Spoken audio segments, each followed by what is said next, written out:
Buy 10 cents, sunshine. I'm off to get some rest.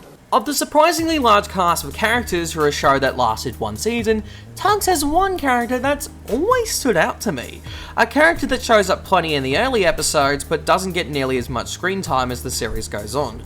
That being the Starfleet's number 8 member, Grampus. Despite only having a major role in 2 of the 13 episodes, Grampus is a very memorable character from TUGS in the fandom, not only because of his very interesting design and bases, but also his 2 major roles in the series. Without further ado, let's start! Grampus was allegedly based off of the real-life USS Grampus, also known as the A3, which was launched on July 31st, 1903. The vessel had quite a bit of an eventful life, before being dismantled and being used as target practice by 1922. Years later, around 1987, during the production of TUGS, this naval submarine would allegedly serve as an inspiration for Big City's beloved and cherished midget submarine. Without further ado, let's talk about Grampus and what makes him such a standout character on TUGS. Grampus' first appearance was in Pirate, however he was on set during the production of Sunshine, notably in the shot used in the intro where Sally flies past the Duchess. Grampus would interestingly have the maritime flag for the number 8 in Sunshine's original shoot, which was removed when Pirates filming began, likely for continuity. Weirdly, after Regatta, where Grampus became a member of the Starfleet, he weirdly never got his flag back, presumably either lost or the crew forgot to add it back. Speaking of his prop, as of 2026, Grampus' original prop has yet to resurface, pun not intended, and remains the only member of the Starfleet completely lost, barring most of his face masks of course. Despite that, Spike Paul Knight would develop a replica of Grampus with a star Tugger Marine colour scheme for him, which was displayed at the TUGS exhibition April 2025 Big Weekend event. Now, enough talk about the background of his development, let's actually talk about Grampus within TUGS itself. Pirate would introduce us to Grampus at the end of the opening scene of the episode, albeit a bit abruptly as Grampus simply passes by the 2 switches wishing him a good night. After hearing news regarding 10 Cents being framed as a barge stealer, we already see his good side emerge in this episode, as Captain Star states he was worried for 10 Cents and wants to clear his name, knowing deep down he was not the one who stole the barge. By pure chance he finds the thief, and he manages to chase him all throughout the night, continuing the search for him until he stumbles on a derelict warehouse where the 2 pirate tugs threaten Sea Rogue and his uncle, the Old Man. After discovering the truth about Sea Rogue, he later catches 10 Cents and Sunshine at their stakeout waiting to potentially catch the thief. It is where Grampus spills the beans to 10 Cents and Sunshine the truth about this barge stealing thief, thus bravely setting off with the 2 switches to save Sea Rogue and his uncle. When they find and catch Sea Rogue, their plan is put into action to catch the criminals. This is where Grampus' good side really starts to shine, where he sneaks into the warehouse when the pirate tugs leave and manages to set the Old Man free.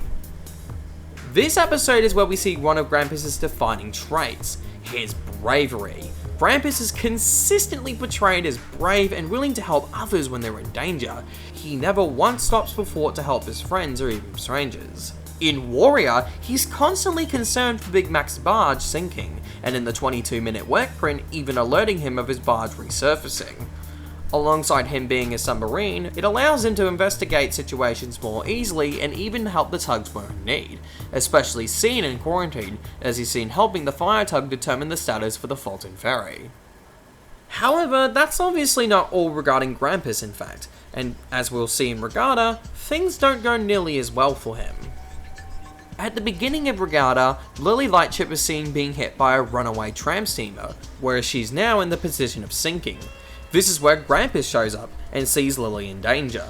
Instead of running off to go get help, Grampus does probably the most brave and equally as funny thing he's ever done in the series. He plugs his nose into Lily to follow the solar sinking until help arrives. This episode also showcases Grampus' funny side. He is clearly the one to have a good sense of humour and also a bit on the sarcastic side also. Which leads into another thing established in Regatta. It's implied Grampus is one of the oldest maritime vehicles in Big City Port. Grampus has clearly been around for years as he's been working for the Navy for some time. However, he's still in great working shape, and I'm sure nothing bad will happen to it. They're going to blow me up today. Uh-oh.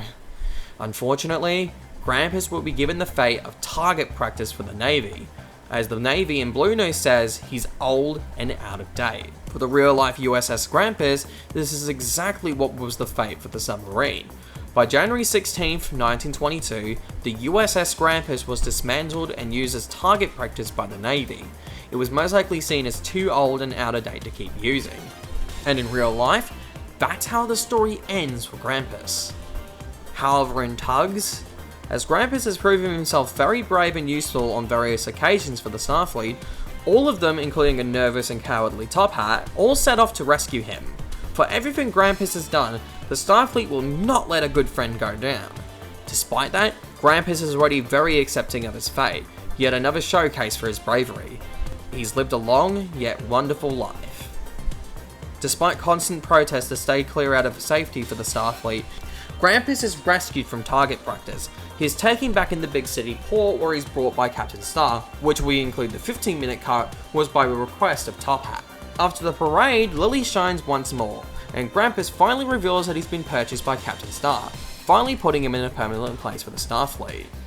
If you ever wanted to know if Grampus got any payback for Blue Nose, well, I've been used for a few strange jobs before, but never have I brought in a switcher and taken away a twitcher.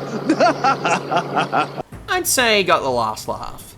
This ends the look into Grampus, the brave submarine. A wonderful character I wish was utilised a little bit more within TUGS itself in more substantial ways. He's clearly a well-liked character in the fandom, so much so that fans still hold out hope his prop is still out there. Regardless, as long as the 13 episodes of TUGS still exist until the time blows out, I'm sure more people will see and appreciate this wonderful character. Thank you all for watching this experimental kind of a video. I do hope to cover more TUGS characters in the future when the time comes. I hope you all enjoyed this video. Credits to everything used are in the description. And also, by the way, make sure you like and subscribe if you don't want to miss more TUGS videos. Have a TUG-erific day, and I'll see you all next time. Bye bye.